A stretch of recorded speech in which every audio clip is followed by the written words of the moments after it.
The National Population Commission has called for increased domestic financing of population programs, warning that Nigeria must reduce its reliance on foreign donor support. Speaking at the launch of the 13th Annual Population Lecture Series report in Abuja, NPC Chairman Dr. Aminu Yusuf said, sustainable population management depends on strong homegrown funding system.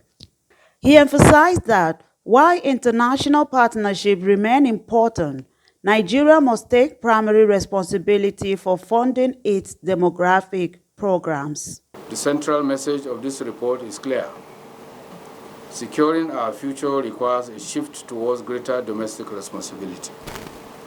As the saying goes, the owner of the load must make the first attempt to carry it. While international partnership remains important, sustainable population management must be anchored on strong and reliable domestic financing frameworks. Nigeria must therefore prioritize and strengthen domestic resource mobilization for population programs. The report themed Emerging Global Funding Realities, Impact on Population Activities and the Need for Innovative Domestic Resource Mobilization highlights key challenges facing population and health programs in the country.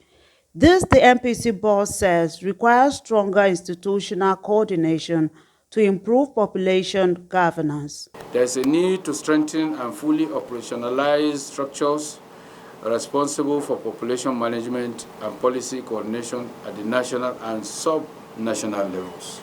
Earlier, the Federal Commissioner representing Benue State, Barrister Patricia Inyanya Kopchi, described the report as a strategic roadmap for strengthening Nigeria's demographic reliance. Addresses a matrix of highly connected challenges, declining international donor support alongside rapid population growth that continues to pressure our infrastructure and social services.